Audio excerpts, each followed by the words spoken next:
Yep, I've been threatening for weeks. It's finally time, guys. I'm gonna come out to you guys, and I'm gonna fess up. I haven't done a Dark Angels video for what feels like forever because I've got a new thing that I'm really focusing on, and it is Kill Team. Yeah.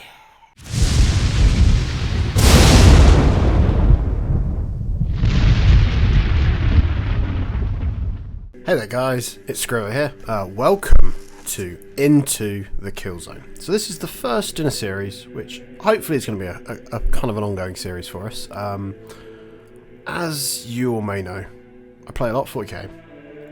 I do a lot of the kind of the side games, and I think the one that really kind of struck a note with me, more so than Warcry, Necromunda, Blood Bowl even, was Kill Team. To the point where I actually went to events. I came second at one event, in fact at two events last year.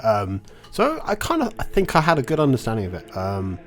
It was always a game that, because of some of the rules, there was times where trying to bridge the gap between 40k to it was often a big ask for people where they've already got quite a lot of mental load for how rules heavy at times 40k can be. So it's very much a game that I always kind of had on the sideline. But hopefully, with the release of the new edition, this pesky thing, hopefully that'll change. So what I thought I'd do is I'd put together a nice little video for you guys, basically going Kill Team 2024 or third edition, some people are calling it. I technically think that's insulting because the original Kill Team was not its own standalone game, so it's actually 4th edition really, if we're being pedantic, but whatever. So I'm going to go through all the key changes. So if there was things you didn't like when you did like a test game of the original, of like the previous edition, what you need to get started, and then what you don't need. Because to me, I think there's this really important thing as wargamers. We all get very carried away. We're like, right, there's this new big box.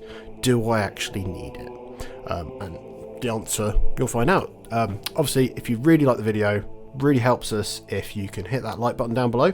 Obviously put a little comment, even if it's just sort of saying something like Scrivo, sort your hair out, you're a mess, just because that does help with the algorithm. It's fascinating to see, but the amount of interaction you get on a video really just pushes it out there, and it just gets more people to see it, which I think will help, especially with this where it's a guide. And then we're going to get started, I suppose. Right, so what's different? So the big one for me was the silly shapes have gone. I'd heard many rumours about why there was shapes for movements and why the shapes didn't correspond to the amount of inches. It's gone now. So everything moves in inches. Specifically, you move in full inches. So I found in my first 4 games I've played, because I have played quite a bit over the weekend, just to get in there and get a feel for it, you find yourself where you're not just kind of casually putting yourself just next to the ruin. You're making sure that you've got an inch of movement to clear the ruin, to get out, because the movement stuff becomes quite impactful. So there's a lot of changes like that are quite kind of like, it means that where you feel like you would have had good movement before, probably not at the same distances. A big change as well is on ruins, if they've got a door, you can't block the door anymore, but at the same time, to move through it, it costs you an inch of movement. So you have this situation where I like to imagine that there's the kind of the operative is literally just opening the door, casually just shutting it behind them, making sure that it's all locked, double checking it, and that's wasted that inch. So yeah, it makes sense, right? There is the biggest change, I think, outside of there was like lots of narrative missions in all the different books as it came out, but now when they did critical ops, so this is the last edition's one, it's been replaced by this way, there we go, approved ops. These cards, not only is there more cards in here of use, but there, instead of being just 3 missions, there is now 9.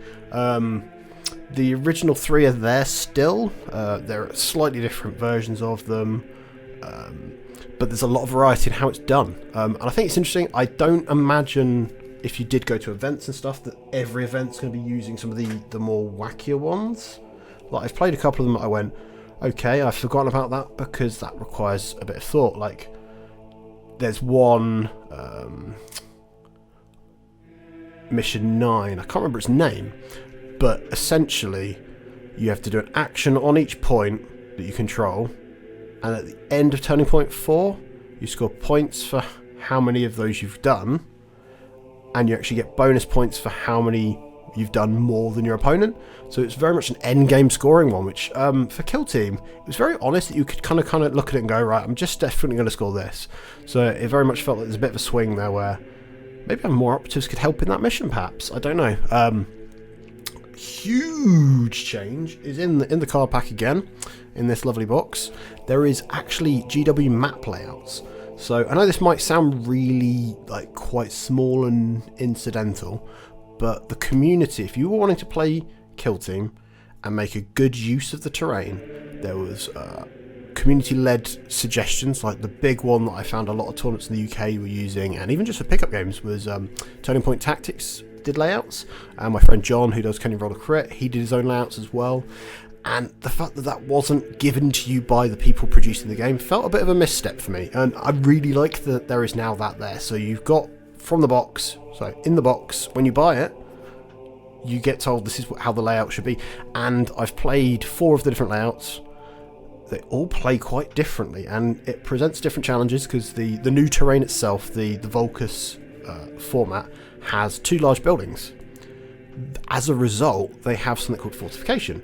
So if you're wholly within one of those buildings and you're fighting combat, normally you fight in combat, the person that's charged and has initiated the combat, or the person that started the activation, normally gets to swing first, unless they've got a special rule.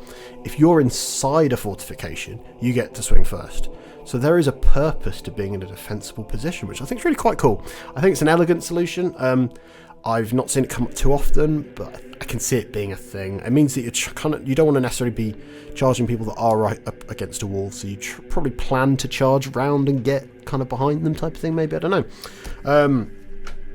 Previously, it felt like a bit like 40k, where you had your tac ops and you scored your primary, and it's very much, I'm scoring my primary, I'm scoring my secondaries. It felt very 40k-ish of like, you're both playing your own little game. There is now 3 ways to score. So you have your primary, which is the crit op. You have the kill op, which is basically based on, it scales based on how big your starting kill team is how much you give up, and it goes up to 5 points. So you don't have the situation where killing a kill team that's got 11 models scores you more points than killing 3 giant Astartes that have just taken half your team to kill. Instead, there's that sort of variety to it. And then there is still the tac op, which you only pick 1, and there isn't any faction ones, which I think I'm happy about, because some of them were just a given. And like 40k secondaries, kind of using that as an analogy, there was times where you had to take the one that was good, and it just felt a shame. There definitely feels like there's some kind of strength to some of them, like the one that I keep finding myself wanting to play with in Seek and Destroy. There's one called Champion, and you basically declare someone is going to be what was in the previous version your Executioner, and you get to pick a new one each turn. Previously Executioner, you were stuck. If the guy died, you were like, oh, I'm in trouble now. Brill, cool. So there's a situation there where you get to kind of double down on, maybe you kill them. Those 3, you then also pick which one is going to be your primary. You get a bonus. Essentially, you basically get 50% like rounded up. So if, say, you scored 5 on your kill op, you would then get 3 extra because you'd picked that. So it's a nice way of kind of gambling and kind of making your opponent like, oh, is he gonna do that, or is he gonna do that? And it's really, I thought that was really neat, because it's another thing that you hide. You can kind of signpost you're doing it. But at the same time, if you're killing people, they might just think maybe you're not doubling down on it. Who knows? And there's a little bit of a game to that, and I kind of like it. I think it might become a little bit more solved as the game goes on, but we'll see. The next big one is, instead of having equipment points and there being faction stuff that's all pointed differently, some people got climbing ropes, some people didn't.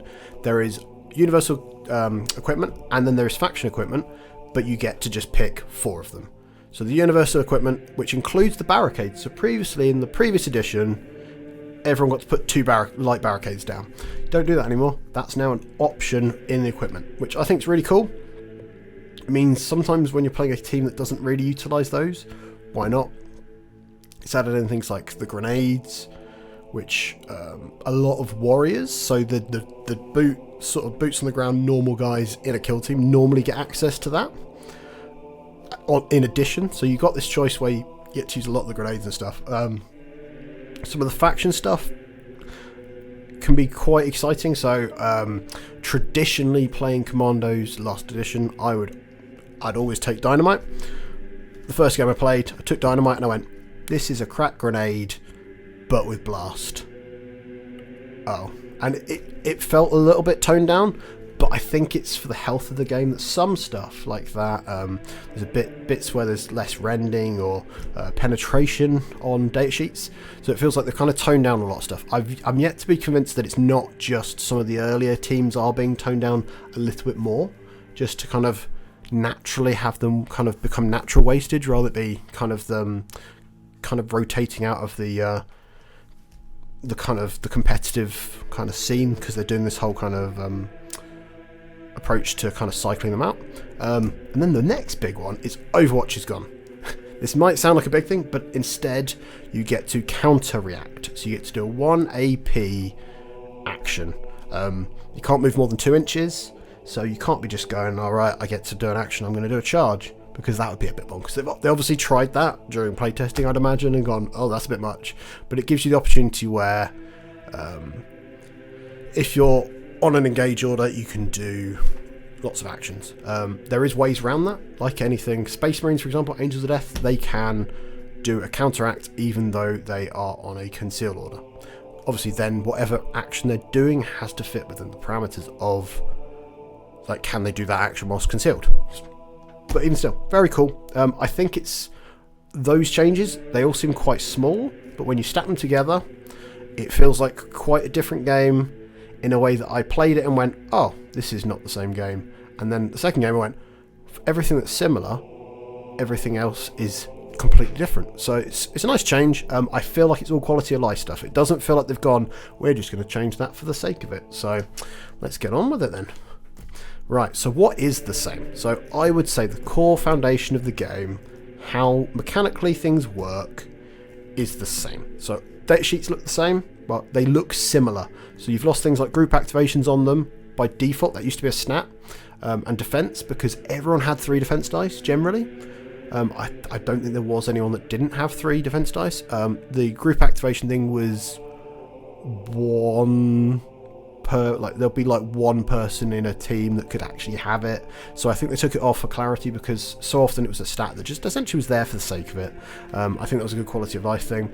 It's still 4 turning points, which is just the name for the turns. Melee and shooting, they still interact in the same way. It's the details that have changed. Like for shooting, eligibility to shoot someone has slightly changed, especially if you've got things like a vantage point. There's less of those negative experiences with that. Melee feels very much the same. There is still a lot of the ways of getting mechanical rerolls through abilities, stratagems, or sort of tact ploys and stuff. It's very useful. And then the other big one is all the bespoke teams. Any team that had full rules are still there. A lot of people were quite upset when they announced that the compendium teams, so that was things like bringing a roster of just 5 tactical marines. They were great as a start to the last edition, but immediately when I started playing with things like Kommandos, where you had each special operative that could do different things, I then really quite quickly learned that, like, bringing 5 Space Marines that have just no special abilities wasn't playing the game. So seeing that go, it's a shame, but I think it's the right call. And it just, when you look at it, there is still like 31 teams, and then if they're releasing 3 or 4 expansion boxes this season, that's then adding another 8. Then you cycle out the first season, which is another 6 going back up. So you're still on a net gain of 2 teams, and yes, that's in match play that actually matters. So for your average pickup game, you could be like, I'm still bringing my Kommandos. Why not? So yeah, I think it's quite exciting. There is a lot of variety and choice, and it's only going to get better, I think. And I still think they're going to probably churn out the odd White Dwarf one as well. So there is a lot of opportunities for them to do that, because some of the teams are just, here's that box and here's a character with it. So why not? Like, let's see. Right. So what do you need to get started? So the big juicy box came out on Saturday. Kill Team Hivestorm retails for £145 UK. You get the rulebook, the approved ops pack, of cards, you get the tokens that come with the rulebook when it's sold separately, you get the equipment. If you were to just buy the equipment, the cards and the rulebook, it's like 78, 80 quid. So you're then spending essentially £65 on a full board of Kill Team terrain and 2 kill teams with a book with their rules. So if you like either of those teams, I would say that's probably a great way to start. But if you're looking at pinching the pennies, try not to spend too much, especially if you don't want to commit to it, you probably don't need to. Like the light rules that are listed online, they give you the basic foundation to play. The minute you start playing and want to kind of poke holes in like how does this interaction work, it won't give you the answers. That's the honest truth with it. I think the book is still needed. It's frustrating because those rules I feel like should be free. Not because I feel like they should just be giving away hard work, but I feel like it's the best way to bridge people into the game. To me, if you put this as a free PDF in the app, that would give people no excuse not to try. And then the way I then see it is that people then would commit to spending the money, instead of on the rulebook, on teams, because why wouldn't you, right? So, kill team rules. So, you don't need to buy any rules, because the actual kill team's rules themselves, because they are all available as free PDFs or via the PDF reader kill team app they've introduced. I think this is really cool.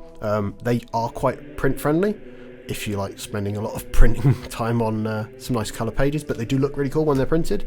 I did find I've got the Kommandos as cards.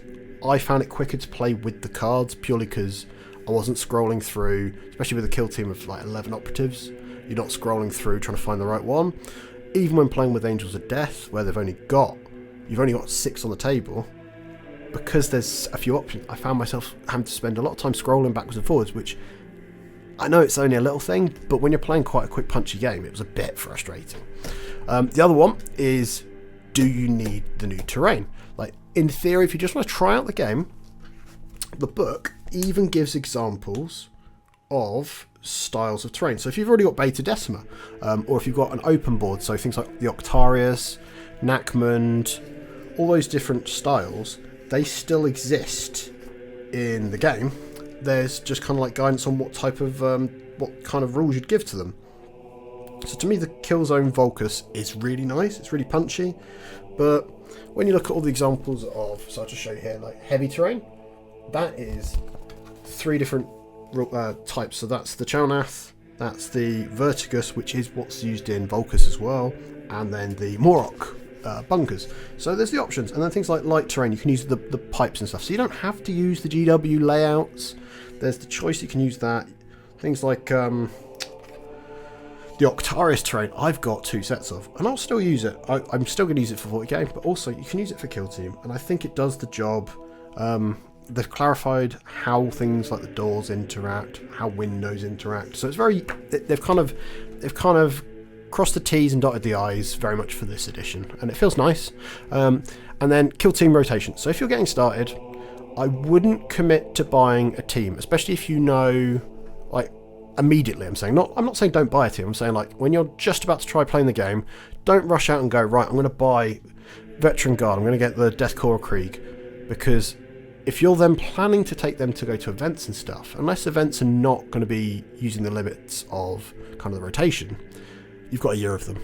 And if that's not an army you own, that feels a shame. Like, to me, like, the best thing you could do is, if you've already got existing Kill Team models, even if it's just you've got Kommandos, you've not built all the operatives, just use them as it and just get a feel for it. And I think that is the smartest way to do it. And then once you've got a feel for it, if you then find, like, as an Orc player, I really did enjoy how Kommandos played. They don't play like Orcs in the traditional sense, that they are quite sneaky, there's a lot of shooting to them, and they're quite tricksy. And that felt very un-Orcy at times. So I can see sometimes you might not enjoy how the playstyle is. So, or on the flip side, maybe you want that flip up and kind of go, right, I always play the big, bold Astartes, running around, shooting stuff with my big guns, and then instead you go, right, I'm going to take some Eldari. Why not? It's an opportunity, right? What do you actually need? So, to me, I kind of ran through this in the getting started. So the crit up cards, I think, are vital, because not only is it all your secondaries and the scoring it's basically the rule book in card form, in as much as like the actual rule piece, not the clarifications about terrain and interactions and stuff, but more when you're playing the game, you need this. The equipment pack is an interesting one for me. So this is a sprue of plastic barricades, ladders, grenades. The grenades themselves actually use a token, and these are just a nice thing to put on top. So if you already have the old barricades from the previous edition, or you can 3D print your own barricades or ladders, save yourself a couple of quid just for trying it. They are really nice models, but at the same time, if you're trying to save and just try the game out, I wouldn't splash to it, but not immediately, unless you're buying the Hivestorm box just because you want the value and you actually do want the teams. Great. Terrain, you do need terrain. To be honest, even just using UKTC format or WTC format kind of wooden ruins would do some good for you. You could get a feel for it. There'll be advantage for the upstairs. There would be a footprint that doesn't really matter for you, but I think you'd get a feel for it. You'd lose some of the details. So things like if they haven't got doors, there is windows or too many windows, you might struggle. So if you've got access to, like if you bought 9th edition's Command Edition, it came with some Verticus ruins. This is what's used in the new edition. Using those or something similar, it'll get you there. And then the board, everyone seems to have these cardboard boards. They're only 22 by 30, so if need be, don't even worry about having a board.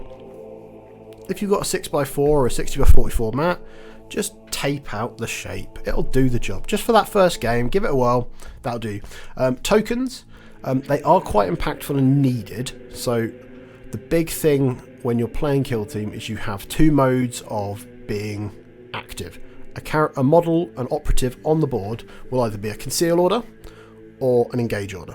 You need something to denote that. Normally you have tokens, and to show that you've actually been activated as well. So normally the ones GW did for the first edition, the previous edition, were orange and then greyed out on the other side. It was a crosshair or a skull. You can still use those current one with the current version, and it'll work fine. Without them, it is a pain to know who's done what and who's activated. So even if someone's got their old Kill Team tokens and they just lend them to you, it'll do. You only need 3 objective markers, and they are the same 40mm, I think they're 40mm circles, and you have to just measure to an inch of the side of them, not the centre, so it's a lot easier to not have to worry about. So yeah, you can cut corners there. If you just wanted to try out the game, you don't need to go whole hog and get all the different kind of peripheral bits. The one thing I would say is if you are buying the cards and you're going to play a lot, they are now tarot sized, all of their cards.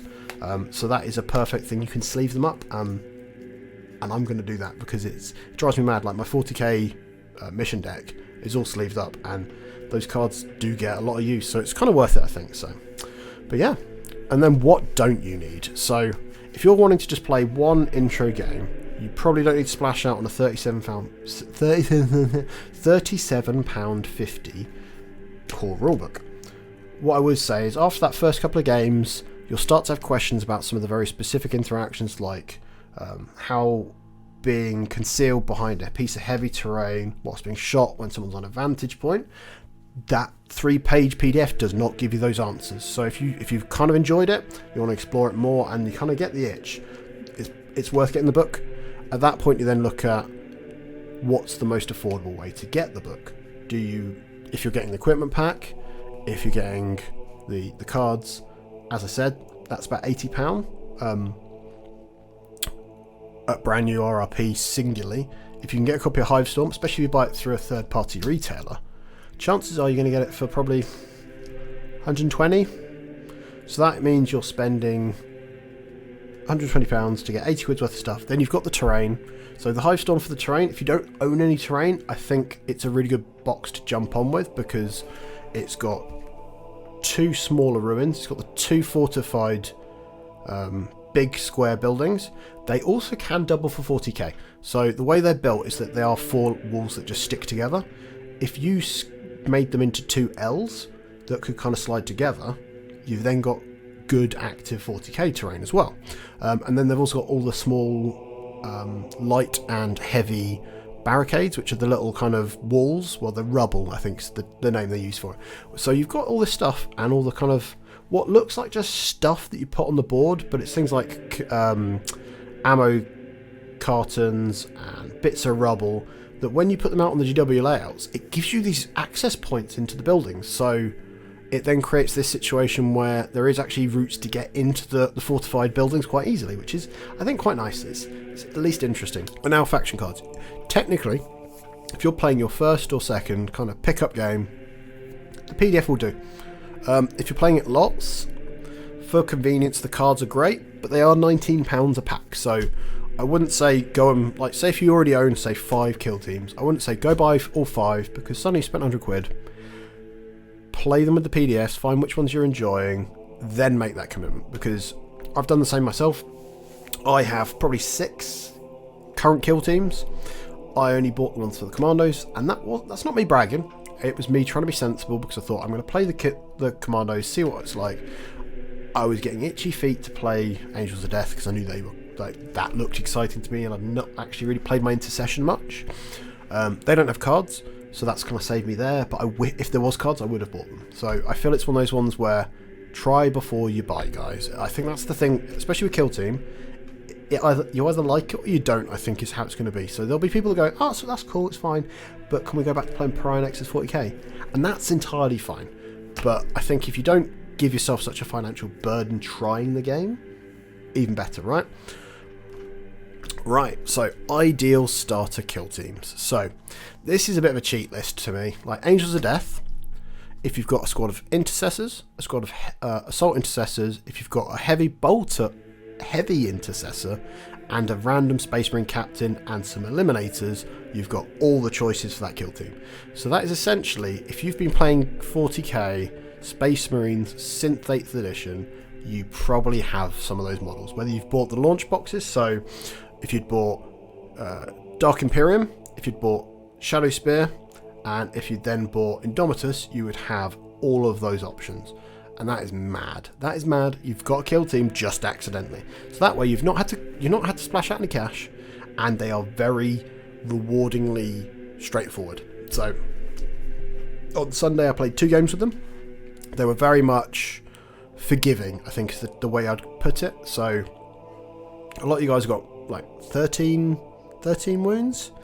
That's a lot of wounds in kill team, when averagely people are 7 or 8 wounds. So it means that a lot of the damage people would do won't even put half of your health down, which is pretty spicy. They've got lots of ways to utilise themselves. So they've got their main rule is that they can shoot twice or fight twice in activation, which breaks a core mechanic.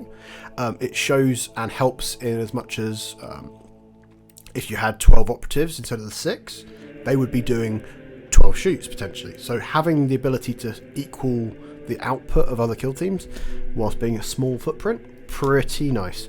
And then I've gone with, for number 2, I've gone the Aquilans, because the Tempestus Scion Aquilans are in Hivestorm.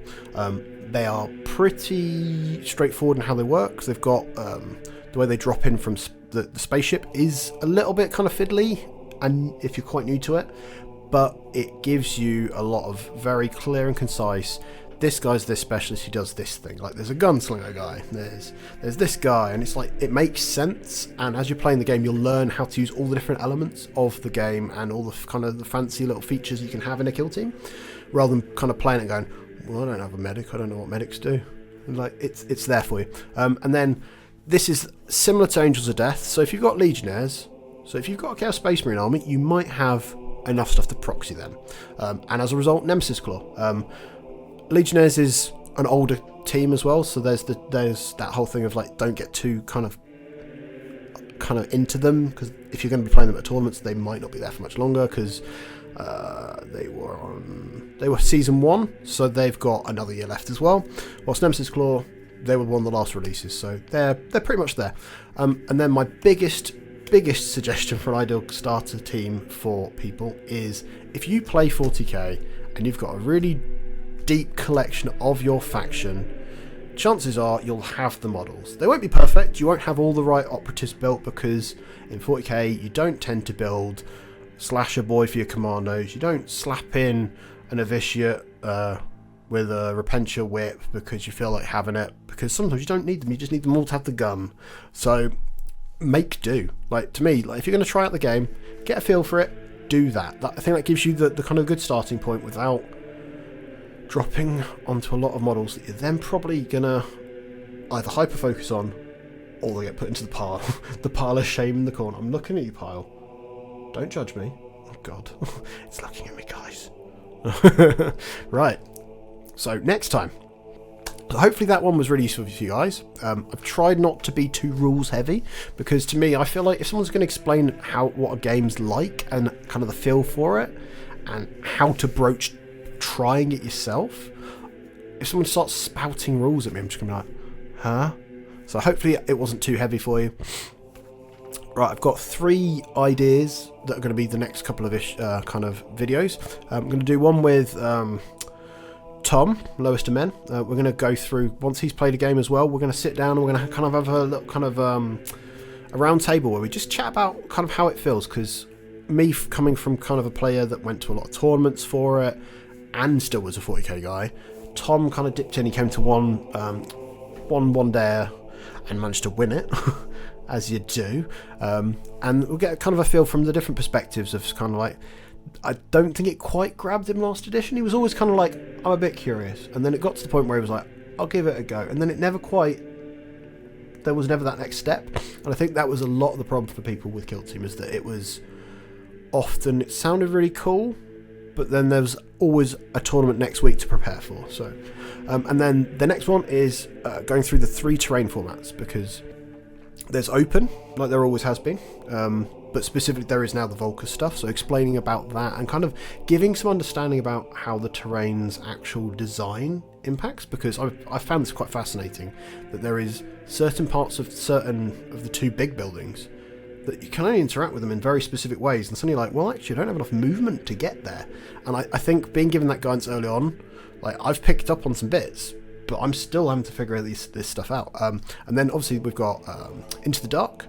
The Gallo Dark terrain has not gone. I really enjoyed playing on this towards the end of the edition. Initially when it first dropped, how fiddly it was to build really peeved me off.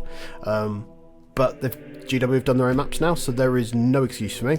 And then Beta Decima, which I equally wasn't as enthralled by, but I'll give it a go. I'll go through it and I will give you guys some insight and help, hopefully, on it to make it playable. And then, saving the best for last, I've read it in reverse order because I'm a maverick, is Angels of Death. I'm going to do my first Kill Team rules review. I played 2 games with them after playing with my Kommandos, and I was like, yep, this feels dynamic and I'm enjoying this, and I want to spread the kind of, the fact that it's a good entry-level team, I feel is a really good place that if people are going to jump on, they should own the models if they're a Space Marine player. So it's a good place to start. I literally fished out the models I already had. I was like, cool, that's my company heroes captain is the perfect model. He's pointing going, I'm going to kill you. I'm going to do it. I'm doing it. And then until next time, guys, thank you so much. Don't forget, hit that like button below. It really helps us. Drop a comment. Let me know what your favourite Kill Team is. I'm very curious to hear this, because I always find it funny that people that go, oh, my name's Nurgle Matthew and I'm going to love this team. And it's like, no, actually their favourite one is completely not what you expect. And of course, if you really like it, subscribe to the channel. It'll give you notifications, especially if you hit the bell, when the next one of these pops up. And if you really enjoyed it, you can become a YouTube member. We put up a lot of these videos, like this one originally did go up a week earlier to our YouTube members. So I was trying to get them. I was trying to get them convinced. Like, oh guys, I know you're here for 40k, but have you heard about this new thing? It's called Kill Team. So until next time, guys, I'll see ya.